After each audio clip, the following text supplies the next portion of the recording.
I think the Creator's hand is in my life because I have no business being alive, even as we talk today. Because for all the things I've seen, all the places I've been, what I've been involved with, especially the dangerous life that I lived at one point in time, I have no business being alive. It was my fight against the kingdom of my parents, my fight with my father. Okay? There was a point in time that I disowned my parents too. Oh yeah. I didn't want to have anything to do with them. Because first and foremost, my father had a very overwhelming, larger than life image that was drowning me. Nobody knew who I was. Nobody was interested. It was just, oh, here is the son of so person. And I hated that with all the nerves in me.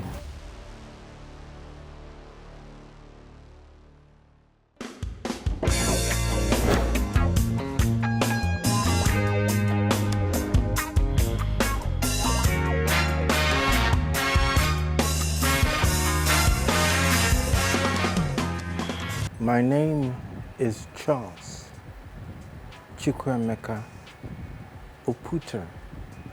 The artist popularly known as Charly Boy, the king of boys. Yeah? The Area Fada, the father of their own fathers. Yes. Jodudubariba, one of Africa. And the president of all frustrated Nigerians. This is an exclusive interview with HipTV. This is how we roll.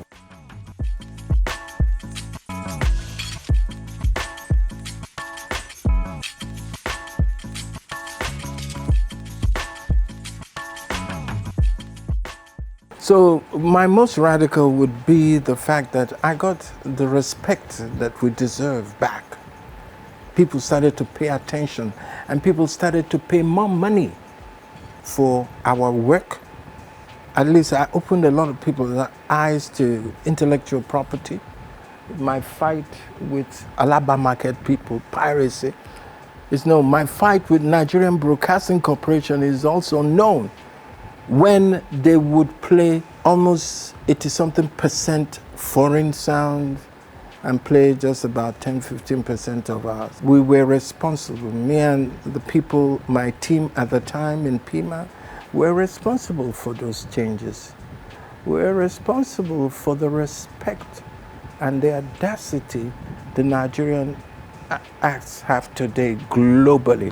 When I look at people like Burna Boy, Davido, riskiest, Flavor, and all of them, I can't help but be happy knowing that I was part of the team who fought for what they're enjoying now. We didn't get into music at the time we got into music for money. It was just, we loved it. We didn't know that there was this kind of money. Chineke me. We didn't know at the time. So for us, it was more for fun, more for, especially people like me that had watched the Abamieda fella.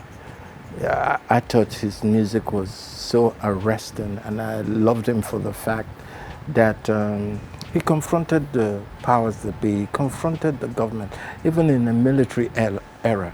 So, I took after him a lot in the sense that I wanted a militant kind of sound, and, it was all what the government didn't do right by us that I always talked about. So that was how it was for me in the beginning.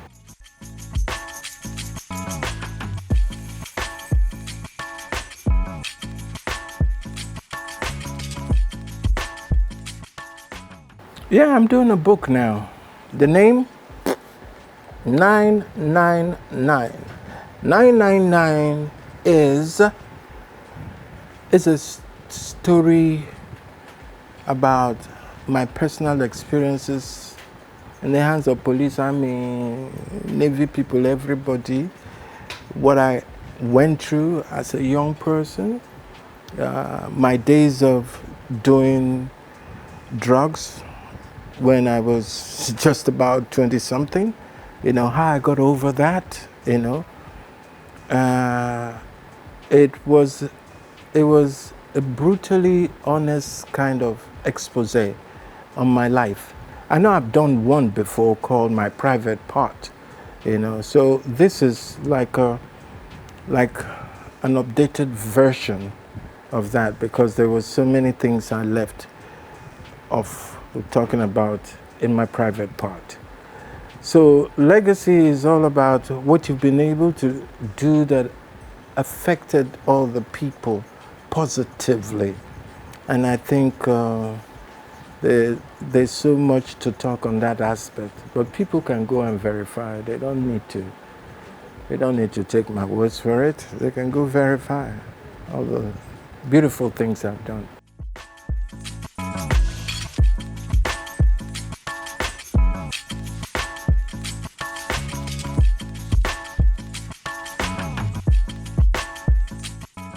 Fame can be a very funny thing. There are a lot of people that fame has personally killed, because when they became famous, they didn't know how to act. They didn't know what to do. There are examples all over the place.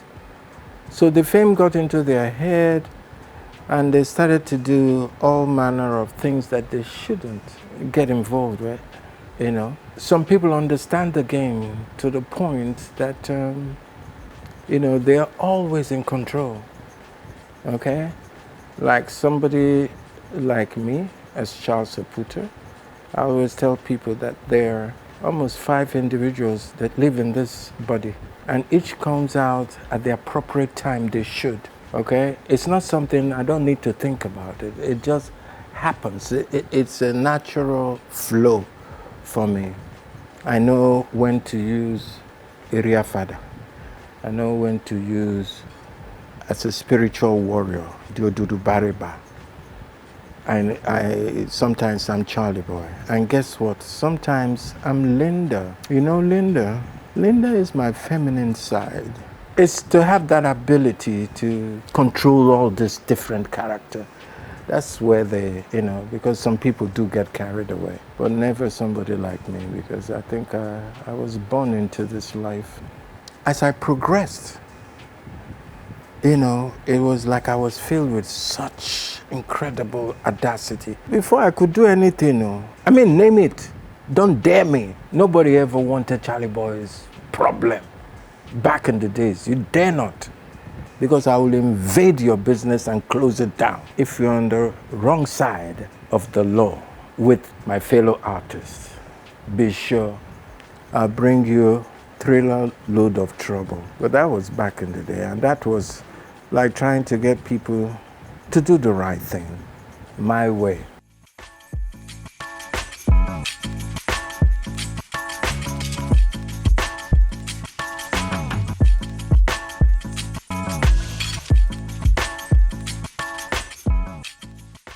I don't want to go into details, because it's still a head game for exceptional people and the government in power.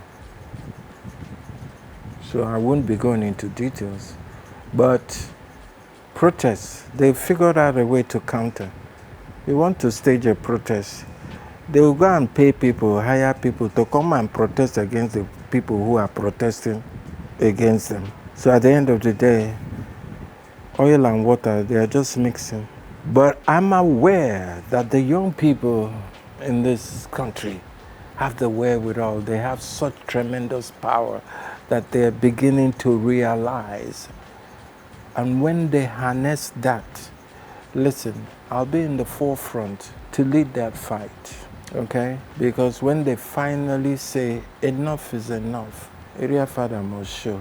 I don't get choice, because this is what I've been fighting more than half of my life.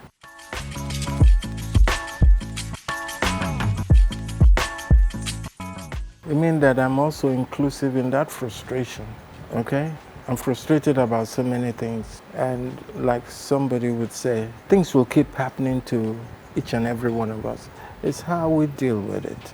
I think I've dealt with mine in a very matured way, if I may say. I'm always retaining that my positivity because of the people I listen to, because of the people I hang out with, who are also helping me along the line to stay focused on my messaging and my journey.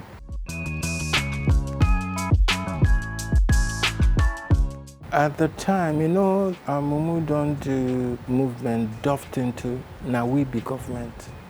At that time, I didn't believe that the people were aware that the office of the citizen was more important than the office of the president.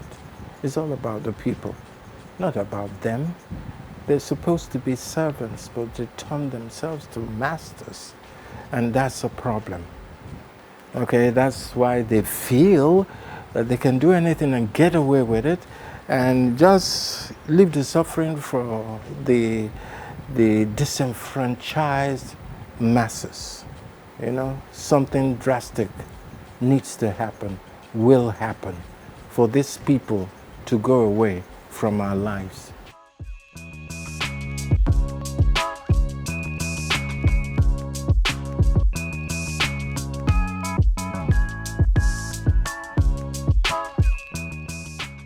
It was my fight against the kingdom of my parents, my fight with my father. Okay? There was a point in time that I disowned my parents too. Oh yeah. I didn't want to have anything to do with them.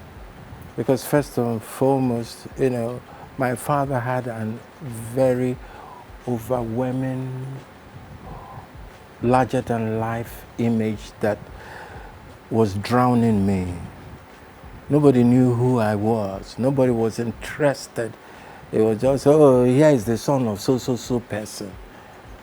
And I hated that with all the nerves in me. I wanted my own.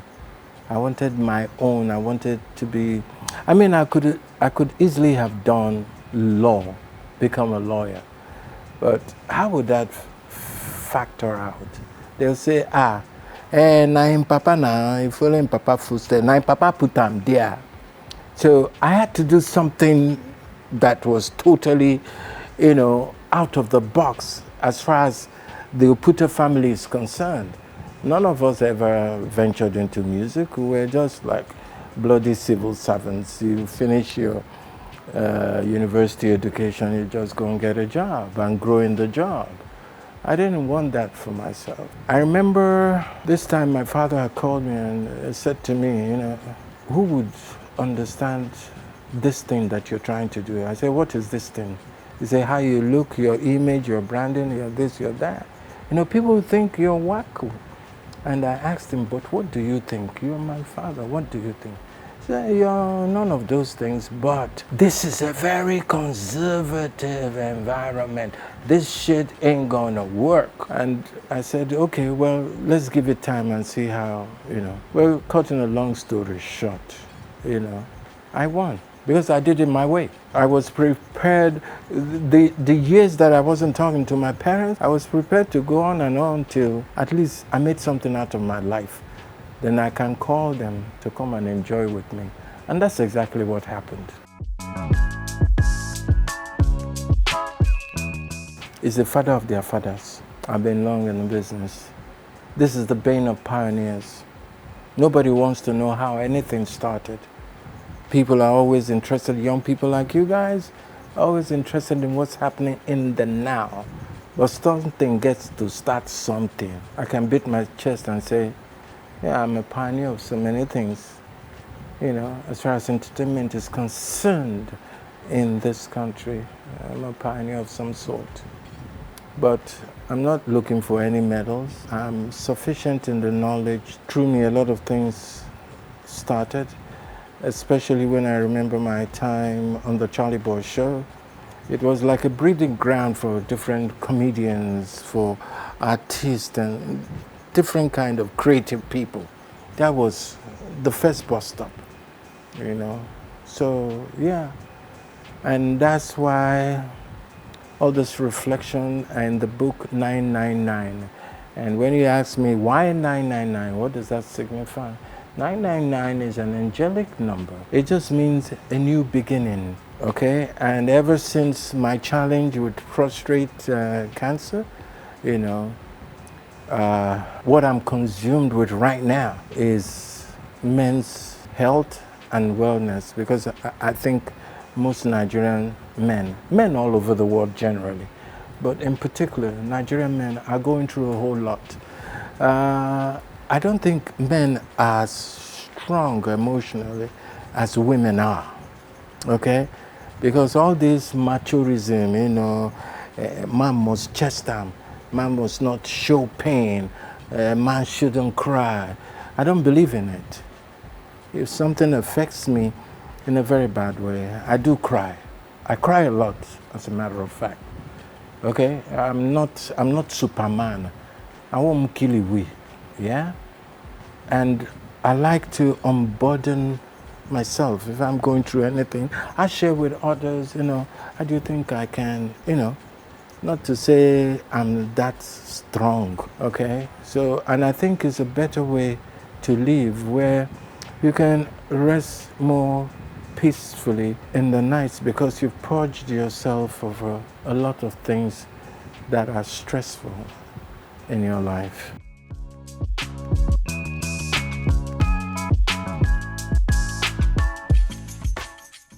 No.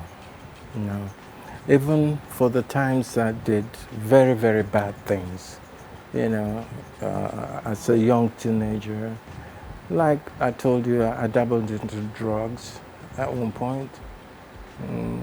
I was an addict. I got over that myself. I had to quit cold turkey.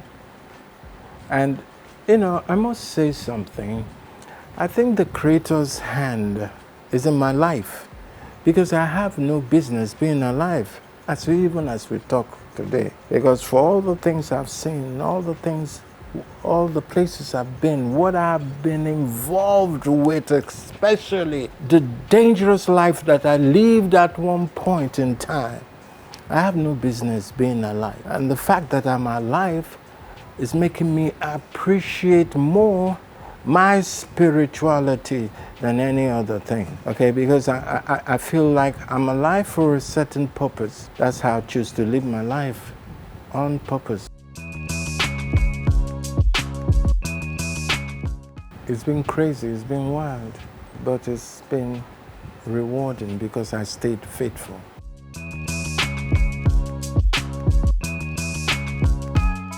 People like you keep me inspired.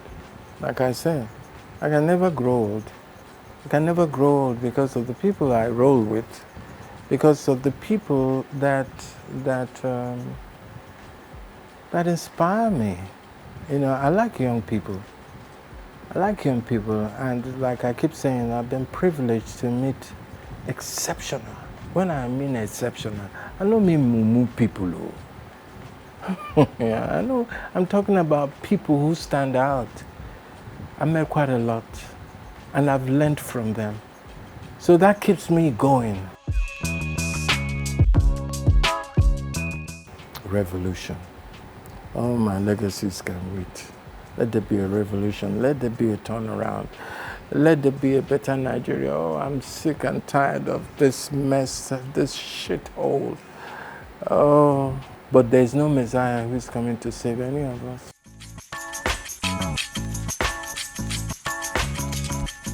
I'm a very trusting person, so I trust.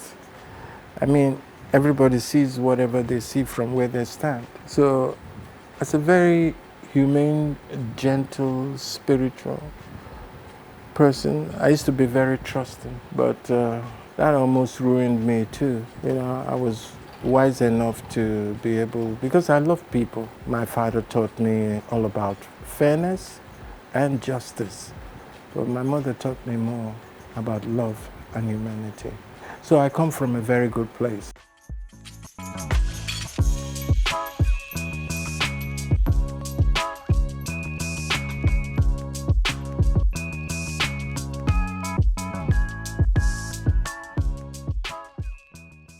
poto poto.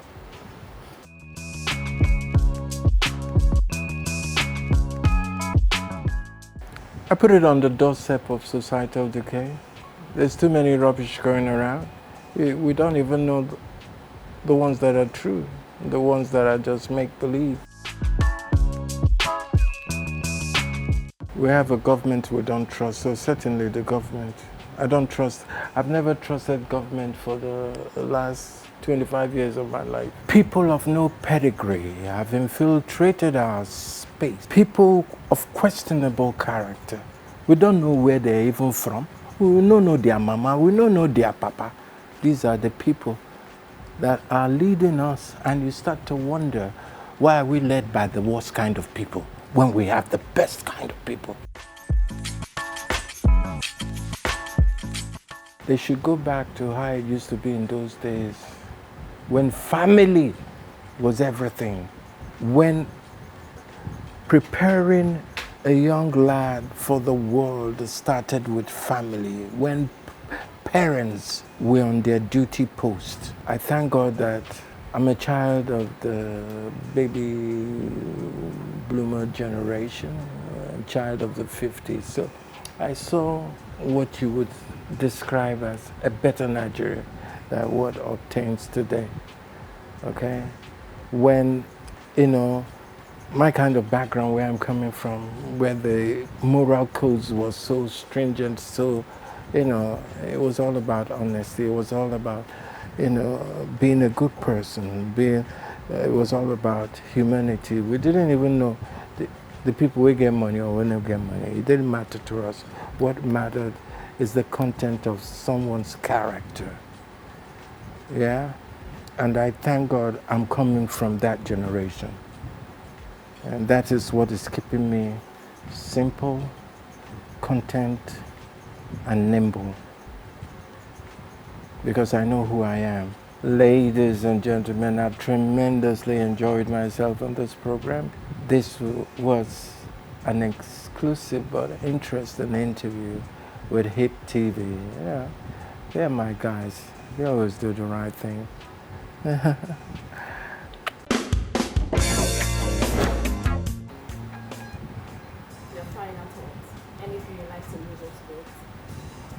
I'm tired. Please go. I'll need to go and sleep.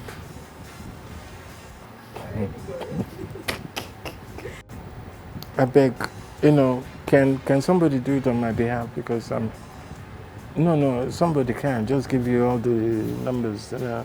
But, I have to smile a bit because of you. As you are looking at me, I'm looking at you now. Like, come be like saying, my own frustration, come what's past. So you get...